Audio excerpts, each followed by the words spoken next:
You ever notice how the people who were told they could be anything ended up feeling like they became nothing? Not because they failed, but because the game changed halfway through and nobody told them. If you're a millennial, you know exactly what I'm talking about. And if you're not, stick around, because this explains why so many people seem both ambitious and completely defeated at the same time. There's this thing that happened that nobody really talks about. An entire generation was raised on a very specific promise. Work hard, go to school, follow the rules, and you'll have a stable life. Not extravagant, just stable. A house, a family, maybe a vacation once a year. The same life your parents had, just with better technology. That was the deal. Except when millennials showed up to collect on that promise, they found out the terms had changed. College costs 10 times more. Entry-level jobs want 5 years of experience. Rent is half your paycheck. And everyone's just pretending this is normal. What's interesting is the psychological response to this. When reality violates your core understanding of how the world works, your brain doesn't just accept it and move on. It fractures. You end up holding two completely opposing beliefs at the same time. I deserve success because I did everything right. I'm a failure because I don't have what I was promised. And you live in that contradiction every single day.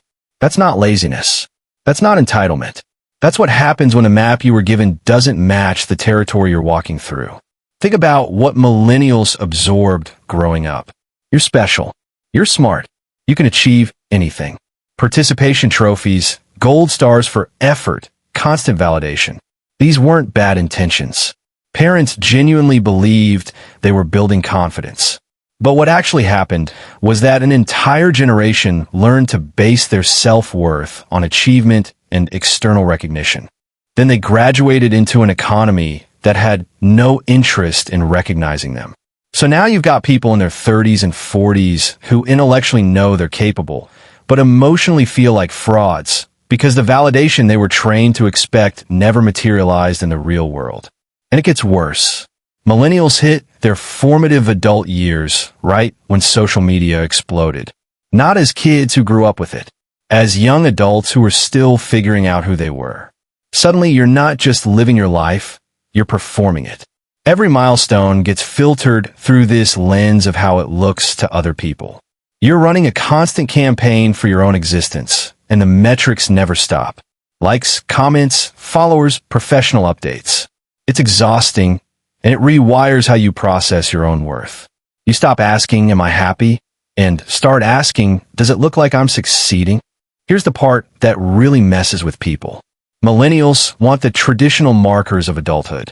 They do. Marriage, homeownership, kids, stability. Surveys confirm this over and over.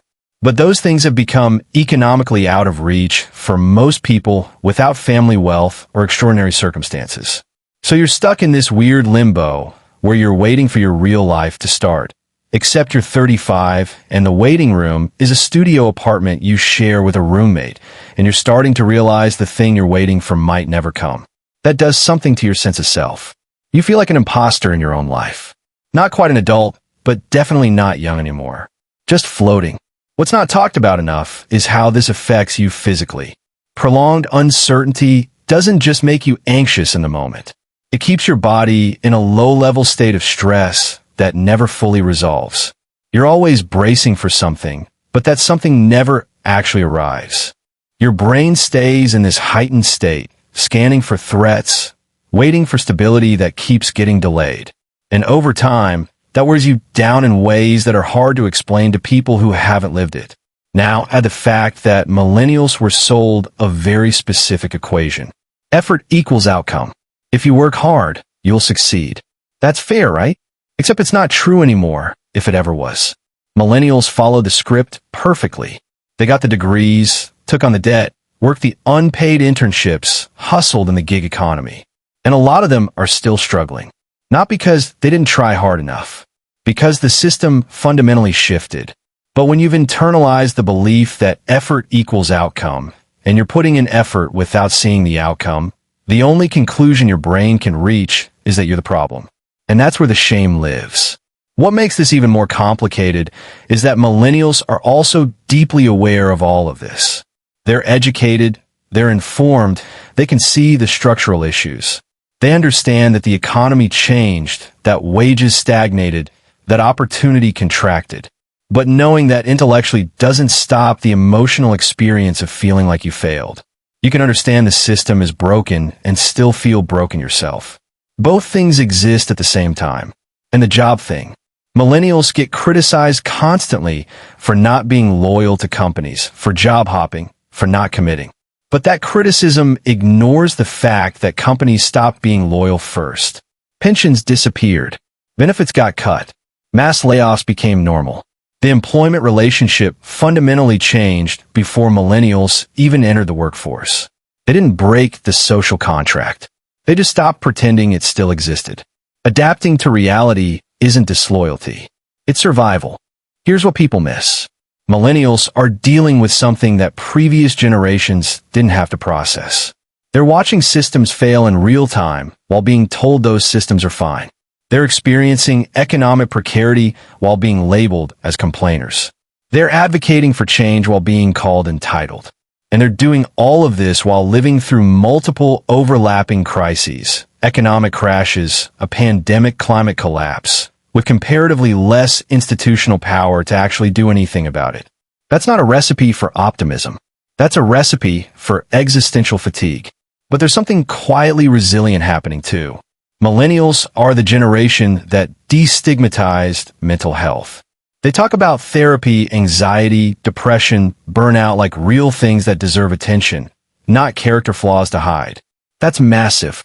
They're also questioning systems that were never designed to be questioned. Work culture, capitalism, traditional success metrics. And yeah, that gets labeled as difficult or idealistic, but critical thinking always looks like resistance to people invested in the status quo. So what do you do with all of this if you're living it? First, understand that your response is normal. You're not broken. You're reacting exactly how humans react when the landscape shifts and the promises don't hold. Second, stop measuring yourself against a timeline that was designed for an economy that no longer exists. The milestones you were supposed to hit by a certain age were based on conditions that don't apply anymore. And third, give yourself permission to redefine what success actually means to you, separate from what you were told it should look like. You're not failing at life. You're navigating a version of life that nobody prepared you for, with a map that doesn't match the terrain.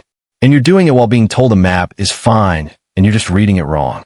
That's gaslighting on a generational scale. The fact that you're still here, still trying, still showing up, that's not nothing. That's everything. If this resonated, subscribe. This channel is about understanding human behavior without the shame, without the cliches. Just the truth about why we feel the way we do.